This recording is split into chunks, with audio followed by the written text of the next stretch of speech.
हे मेरे बोलने वाले पेड़, तुम मुझे ये बताओ कि इस जंगल में राजा ने अपना खजाना कहाँ पर छुपाया है? नहीं मुसाफिर, मैं तुम्हें खजाने के बारे में नहीं बताऊंगा। तुम इंसानों के लालच की वजह से पेड़ जानवर सब परेशान हैं। अच्छा, मतलब तुम नहीं बताओगे? इस कुल्हाड़ी को जानते हो ना, 3 बार वार करूंगा तुम्हें, नीचे आते समय नहीं लगेगा। अगर जमीन पर खड़े रहना है तो वो गुप्त खजाना मुझे बता दो। अरे रुक जाओ, मैं तुम्हें राजा के खजाने के बारे में बताता हूँ। गौर से सुनो, यहाँ से कुछ दूरी पर तुम्हें एक कुटिया दिखाई देगी। उस कुटिया के पास जाकर जोर से ये मंत्र तुम 3 बार पढ़ना। भैरवगढ़ राज्य में एक चतुर किसान पंकज लाल रहता था। अकल का खजाना था उसके पास, पर उसका इस्तेमाल हमेशा अपना उल्लू सीधा करने में ही करता था।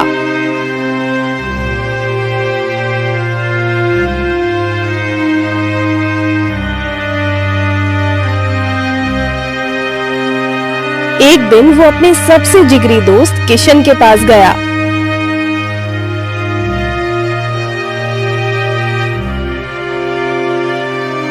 अरे पंकज, तू यहाँ इस समय, वो भी इस हालत में?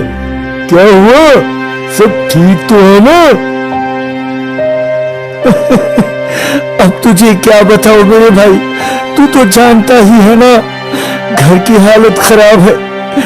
अपने सेठ से मैं पूरे 2 महीने की मजदूरी लेकर काम से घर जा रहा था, पर रास्ते में कुछ लुटेरों ने मुझे लूट लिया। अब तू ही बता, खाली हाथ में घर कैसे वापस जाऊं? अरे ये तो तेरे साथ बहुत गलत हो गया, तेरे तो कपड़े भी फटे हुए हैं। हाँ, ये हालत मेरी उन लुटेरों ने कर दी। पर एक बात बता, तेरे पास तो जमीन है ना, तो तू मजदूरी क्यों करता है? और 2 महीनों की तनख्वाह एक साथ क्यों ली तूने? अब तुझे क्या बताऊं मेरे दोस्त, जमीन पर फसल उगाने को मेरे पास पैसे नहीं थे, इसलिए मैंने मजदूरी की। और पैसा 2 महीनों का एक साथ इसलिए लिया था ताकि बीवी बच्चों के खर्चों और जमीन पर फसल उगा पाऊं। पर सब कुछ गुड़ गोबर हो गया। अब मैं घर कैसे जाऊंगा? तेरी भाभी ज्योति को कैसे मुंह दिखाऊंगा?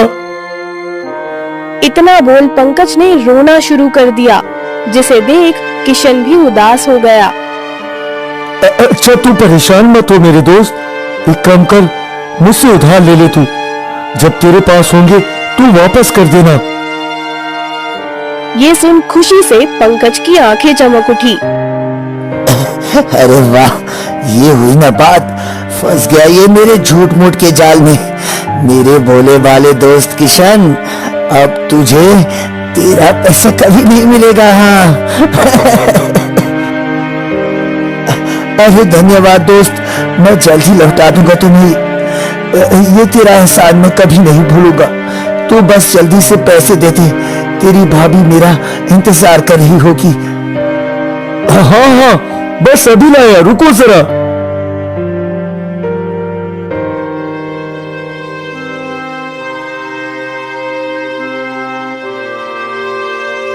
किशन अपना पूरा पैसा पंकज के हाथ में थमा देता है।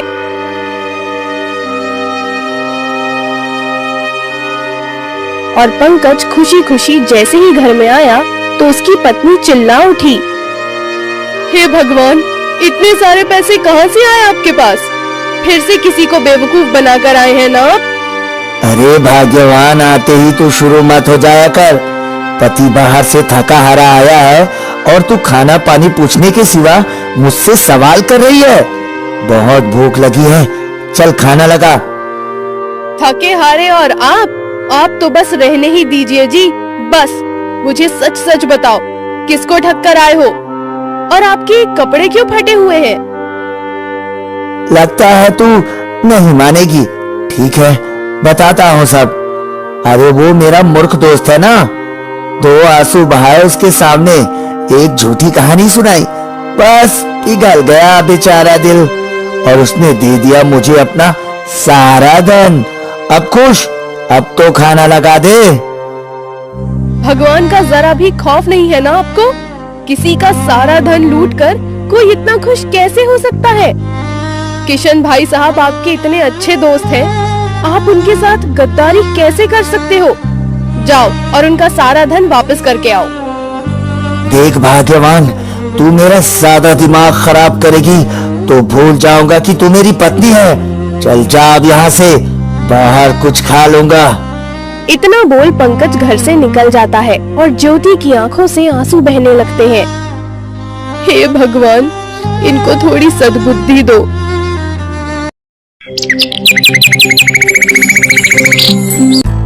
अगले कुछ ही दिन में पंकज ने वो सारे पैसे खर्च कर दिए।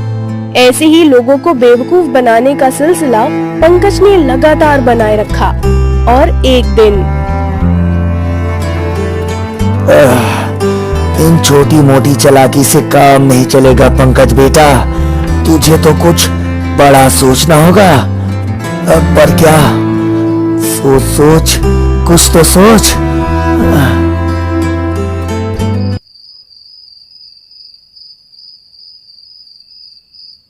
रात भर सोचने के बाद अचानक ही पंकज खुशी से उछल पड़ा। मिल गई तरकीब, अब आएगा मजा। क्या हुआ जी, कोई बुरा सपना देख लिया क्या? अरे भाग्यवान, बुरा नहीं, अच्छा होने वाला है, अपनी जिंदगी बदलने वाली है। तू सो जा, सो जा। हे भगवान, अब पता नहीं इनके दिमाग में क्या खुरापात चल रही है।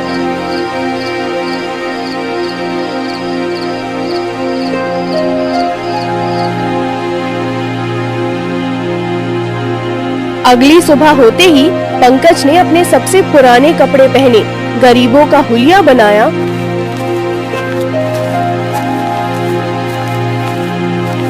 और सीधा राजमहल में राजा के महल में पहुंच गया।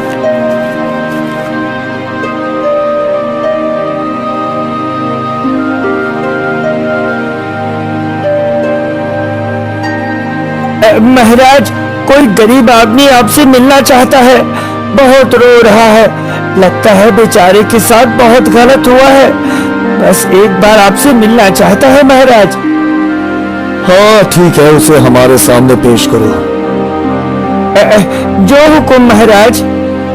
पंकज को राजा के सामने पेश किया गया। पंकज तुरंत राजा के पांव में गिर गया। महाराज, मेरी मदद कीजिए, मैं मुसीबत का मारा हूँ, सहारा दीजिए महाराज, सहारा दीजिए। अरे अरे घबराओ नहीं, सबसे पहले रोना बंद करो और खड़े होकर हमें बताओ क्या हुआ है। महाराज, मेरा नाम पंकज लाल है, मैं बहुत गरीब आदमी हूँ, मेरा काम छूट गया है, मेरी पत्नी को एक भयंकर बीमारी हो गई है, अगर तुरंत उसका इलाज नहीं करवाया गया तो वो मर जाएगी, मेरे पास धन नहीं है, मेरी मदद कीजिए महाराज, अगर मेरी पत्नी का इलाज नहीं हुआ तो वो मर जाएगी, मेरे बच्चे बर्बाद हो जाएंगे महाराज, बर्बाद हो जाएंगे। अरे अरे अरे, घबराओ नहीं युवक, हम राजा है भैरवगढ़ के और हमारे होते हुए कोई ऐसे बर्बाद नहीं हो सकता, हम देंगे तुमको धन जिससे तुम अपनी पत्नी का इलाज करवा सको। अरे इस राजा को तो बेवकूफ बना दिया, मेरे दो झूठे आंसुओं पे यकीन कर लिया ये बेवकूफ। खैर मुझे क्या, मुझे तो मोटी रकम मिलने वाली है। हाँ। अरे क्या सोच में डूब गए युवक। महाराज, आपका जितना भी धन्यवाद करूं कम है महाराज, आपकी वजह से मेरी पत्नी बच जाएगी, आपका बहुत बहुत आभार महाराज, आपका बहुत बहुत आभार। मंत्री जी, हमारे शाही खजाने से पंकज को एक बड़ी रकम दी जाए। पर महाराज, मेरी एक बार जैसा कहा है वैसा करो, हम अपनी जनता को खुश देखना चाहते हैं बस। हाँ ठीक है, जो हुकुम महाराज।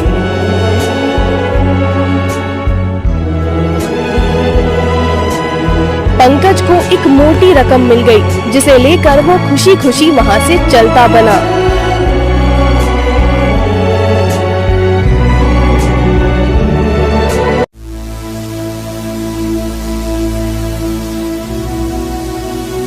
ये आपने क्या किया महाराज? बिना इस इंसान की जांच पड़ताल किए इसे इतना सारा धन दे दिया। अरे उसकी जरूरत नहीं है। आपको उस बेचारे की हालत दिखाई नहीं दी? कितना तड़प रहा था वो अपनी पत्नी के लिए। पर महाराज, कोई नाटक भी तो कर सकता है। पैसे की चाह में इंसान कुछ भी कर सकता है। एक बार पता तो लगाना ही चाहिए था ना। अरे तुम कहना क्या चाहते हो? हम राजा ऐसे ही बन गए? हमें लोगों की परख नहीं है क्या? अब तुम हमारे फैसलों पर सवाल उठाओगे? मत भूलिए मंत्री जी, भैरवगढ़ के राजा हम हैं। ये राज्य हमारे दम पर चलता है। माफ कीजिए महाराज, हमारा वो मतलब नहीं था। हम आपसे हाथ जोड़कर क्षमा मांगते हैं महाराज, हमें माफ कीजिए। अच्छा ठीक है, जाइए, माफ किया आपको। उधर धन लेकर जैसे ही पंकज घर पहुंचा, तो ज्योति पंकज के हाथ में धन देख फिर से भड़क उठी। फिर से कोई काला कारनामा करके आए हैं ना आप? सच सच बताइए जी, कहाँ से लाए हैं ये धन और किस मासूम को लूटा है इस बार आपने? अरे भाग्यवान भड़क मत आज तो मैं बहुत खुश हूँ, क्योंकि आज तो मुझे तेरी वजह से इतना सारा धन मिला है। मेरी वजह से मतलब? हाँ, तेरी वजह से ही।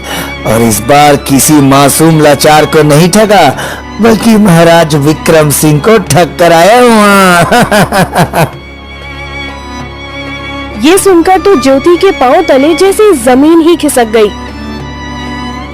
हे भगवान, इस बार आपने महाराज को ही ठग लिया। वो हमें नहीं छोड़ेंगे। इस बार वो हमें नहीं छोड़ेंगे। अरे तू डर मत, तुझे सब बताता हूँ मैं। पंकज ने सारी कहानी ज्योति को बता दी, जिसे सुनकर ज्योति की आंखों में आंसू आ गए। आज तो आपने गिरने में हद ही कर दी। अब बस हो गया। ये हराम की कमाई ना मैं खाऊंगी और ना मेरे बच्चे। मैं इस घर को अभी के अभी छोड़कर अपने मायके जा रही हूँ। अरे ये हराम हलाल कुछ नहीं होता। और क्या घर जाने की बात कर रही है? तू कहीं नहीं जाएगी, वरना मेरा हाथ उठ जाएगा। मेरे और मेरे धन के बीच में कोई नहीं आएगा। मैं भी देखती हूँ आप मुझे जाने से कैसे रोकते हैं। मैं अपने बच्चों को आपके जैसा कभी नहीं बनाऊंगी। ज्योति का गुस्सा देख पंकज का गुस्सा भी बढ़ गया। दोनों का झगड़ा इतना बढ़ गया कि पंकज का हाथ ज्योति पे उठ गया और ज्योति रोते हुए अपने दोनों बच्चों को लेकर अपने मायके चली गई। अरे गई तो जाए, मुझे फर्क नहीं पड़ता। मैं तो इन पैसों से ऐश करूंगा, ऐश।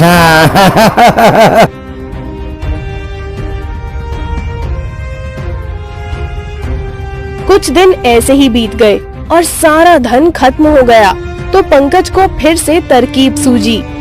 अरे लगता है महाराज विक्रम सिंह को फिर से बेवकूफ बनाने का समय आ गया है। चल बेटा पंकज, बन जा फिर से बेचारा। हाँ। पंकज फिर से राजा के पास पहुंच गया। अरे तुम तो वही युवक हो ना? अब कैसी है तुम्हारी पत्नी? ठीक है ना वो? अब क्या बताऊं महाराज, मैंने जो भी धन कमाया और जितना भी धन आपसे मिला सब अपनी पत्नी के इलाज पे लगा दिया, पर फिर भी मेरी पत्नी नहीं बच पाई महाराज। ये तो तुम्हारे साथ बहुत दुखद हुआ युवक, हमें बहुत अफसोस है। इतना ही नहीं महाराज, मेरे पास कोई रोजगार नहीं है। घर पर जमीन बिक गया है, बच्चे सड़क पर आ गए हैं, उनको खिलाने को कुछ भी नहीं है महाराज। अब ऐसे में आप ही मेरी मदद कर सकते हैं। मदद कीजिए महाराज, मेरे भूखे बच्चों पर दया कीजिए महाराज, दया कीजिए। हमें अफसोस है इस बात का। हम तुम्हें इस महल में नौकर का काम और रहने की जगह दे सकते हैं। नहीं महाराज, मैं अपनी खुददारी को भूलकर आप पर बोझ नहीं बनना चाहता यहाँ पर रहकर। अच्छा फिर तुम ही बताओ, मैं तुम्हारी कैसी मदद कर सकता हूँ? महाराज, अगर आप सच में मेरी मदद करना चाहते हैं तो मुझे कुछ धन दे दीजिए, जिससे कुछ जमीन लेकर उस पर फसल उगा सकूं, साथ में अपने बच्चों को 2 समय का भोजन दे सकूं महाराज।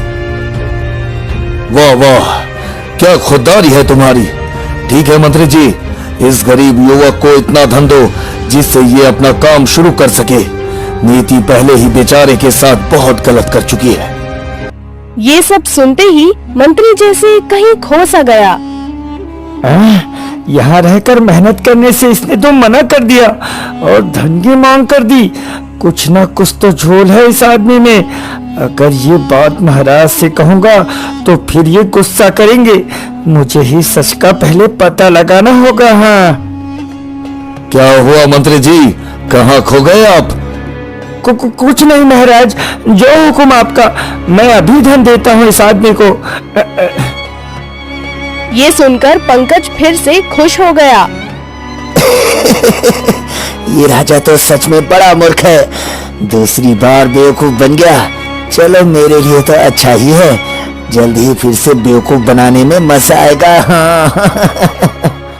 पंकज फिर से धन लेकर चला गया।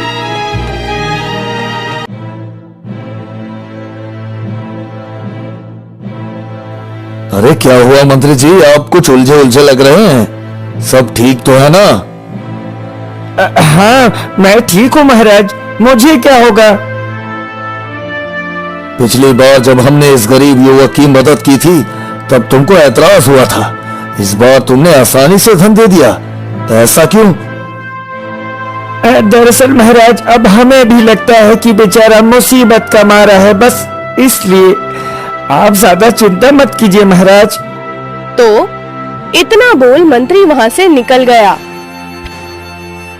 हमें सच में ऐसा लगता है कि आदमी झूठा है। महाराज हमारी बात पर यकीन नहीं करेंगे, इसलिए हमें पहले सच का पता लगाना होगा। हाँ।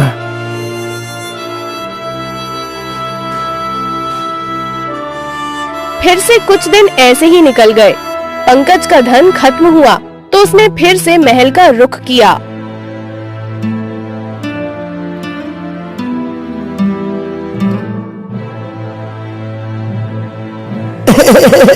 महाराज, सब बर्बाद हो गया, मेरी मदद कीजिए महाराज, मेरी मदद कीजिए। फिर से क्या हुआ युवक, तुम बहुत दुखी लग रहे हो। महाराज, आपने जो धन दिया था उसका मैंने जमीन खरीदा था, ये सोचकर कि दिन रात मेहनत करके फसल उगाऊंगा और मेहनत करके अपने बच्चों को खाना खिलाऊंगा, पर सब बर्बाद हो गया, सब बर्बाद हो गया। अरे ऐसा भी क्या हो गया युवक, हमें बताओ तो सही, हम तुम्हारी मदद अवश्य करेंगे। महाराज, मैंने वैसा ही किया। मैंने दिन रात एक करके जमीन पर फसल उगाई, पर अब जाकर देखा तो सारी फसल बर्बाद हो गई है। सब खत्म हो गया, सब खत्म हो गया महाराज। हे भगवान, इस इंसान के साथ इतना गलत क्यों होता है? मुझे फिर से इसकी मदद करनी होगी। अच्छा, तुम चिंता मत करो और बताओ क्या चाहते हो। मुझे कुछ और धन दे दीजिए महाराज, इस बार मैं अपना व्यापार शुरू करना चाहता हूँ। बच्चों के लिए कुछ करना तो पड़ेगा ही ना। मैं आपसे वादा करता हूँ, इस बार बहुत मेहनत करूंगा महाराज, बहुत मेहनत करूंगा। अच्छा ठीक है मंत्री जी, इस युवक को और धन दीजिए। जो हुक्म महाराज, पर उससे पहले मैं आपको किसी से मिलवाना चाहता हूँ। बस आप इजाजत दीजिए महाराज। हाँ ठीक है, मिलवाइए।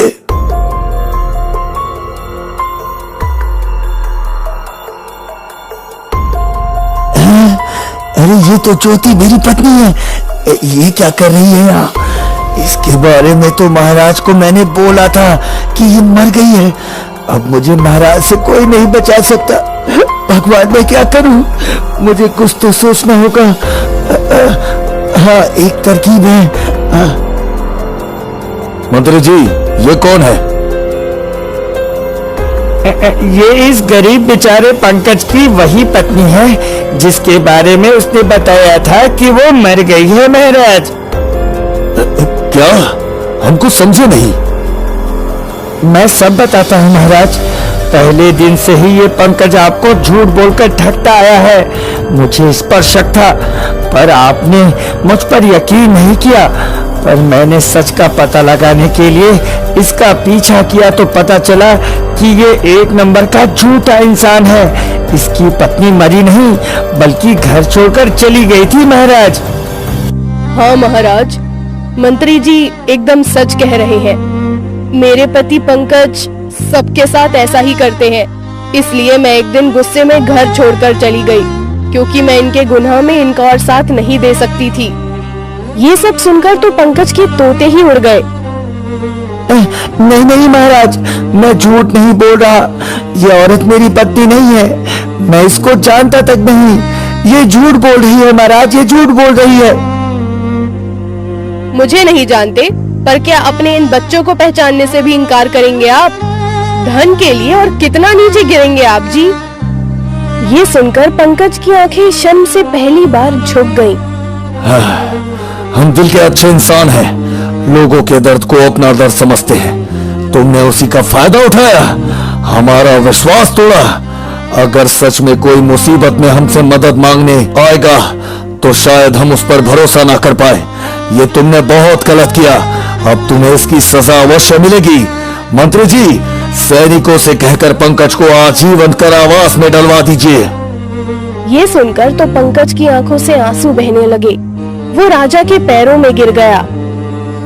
मुझे माफ कर दीजिए महाराज, दौलत के मोह में अंधा हो गया था मैं। बस एक मौका दे दीजिए महाराज। सैनिकों, इसे कारावास में डालो तुरंत।